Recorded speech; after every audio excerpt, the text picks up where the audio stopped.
आयशा की गोद खाली थी, लेकिन उसकी आंखें बरसों से भरी हुई थीं। वो आईने के सामने खड़ी होकर खुद को देखती तो उसे अपनी सूरत नहीं, अपना अधूरापन दिखाई देता। शादी को 5 साल हो चुके थे, लेकिन घर के आंगन में आज तक किसी बच्चे की हंसी नहीं गूंजी थी। हर सुबह वो आंगन साफ करते हुए एक पल के लिए रुकती, आसमान की तरफ देखती और धीमे से कहती, हे भगवान, कब? आयशा एक साधारण सांवले रंग की लड़की थी, न ज्यादा खूबसूरत न ज्यादा पढ़ी लिखी, बस दिल की साफ थी। उसके सपने भी बहुत छोटे थे, एक प्यार करने वाला पति, सास का स्नेह और अपनी गोद में एक बच्चा। लेकिन किस्मत ने उसे खामोश दर्द के सिवा कुछ नहीं दिया। शुरुआत के दिन ठीक थे। सास ज़ैनब देवी कहती थी, बेटी, सब भगवान के हाथ में है, सब्र रखो। लेकिन समय के साथ सब्र के शब्द बदल गए। तीसरे साल सास की बातों में जहर घुल गया। हमारे खानदान में कभी ऐसा नहीं हुआ, पता नहीं तुम में क्या कमी है। शादी तो करवा दी, अब वारिस भी चाहिए ना। हर वाक्य आयशा के दिल पर छुरी की तरह चलता। वो रात को नमाज के बाद देर तक प्रार्थना करती रहती, हाथ जोड़कर रोती और कहती, हे भगवान, अगर मुझमें कोई कमी है तो मुझे ठीक कर दो, मुझे माँ बना दो। अस्पतालों के चक्कर आयशा की जिंदगी का हिस्सा बन गए। हर रिपोर्ट नॉर्मल आती, लेकिन घर में फैसला पहले ही हो चुका था, गलती आयशा की है। सास कहती, ये डॉक्टर सब झूठ बोलते हैं, पैसे के लिए। पति अदनान कमज़ोर था, माँ के सामने बोल नहीं पाता, पत्नी के सामने नजरें झुका लेता।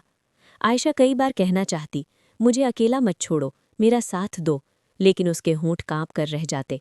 मोहल्ले की औरतें आतीं तो सवाल एक ही होता, कोई खुशखबरी? और फिर कानाफूसी शुरू हो जाती। शायद बांझ है, बेटा दूसरी शादी क्यों नहीं कर लेता?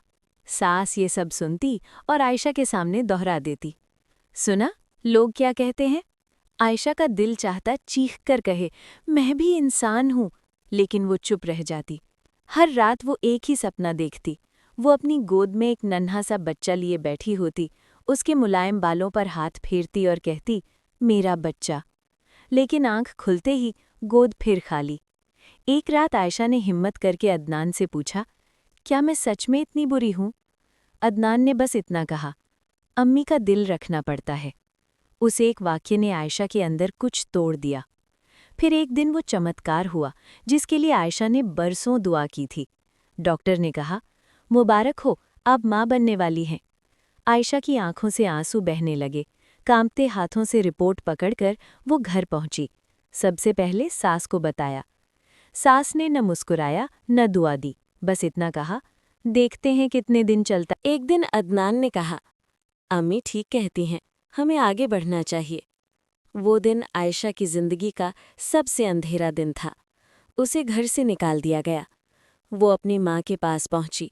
बूढ़ी माँ ने बेटी को सीने से लगाकर कहा, बेटी, तू बांझ नहीं है, वो सब जालिम थे।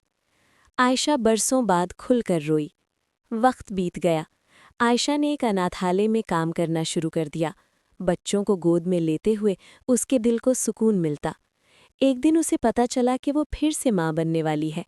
इस बार वो अकेली थी, लेकिन मजबूत थी। 9 महीने बाद उसकी गोद में एक बेटी आई। उसने बेटी को सीने से लगाकर कहा, तू मेरी जीत है। कुछ साल बाद सास बीमार पड़ गई, वही सास जो आयशा को मनहूस कहा करती थी। अदनान शर्मिंदगी से सर झुकाए आयशा के पास आया। आयशा ने बस इतना कहा, वक्त सब सिखा देता है।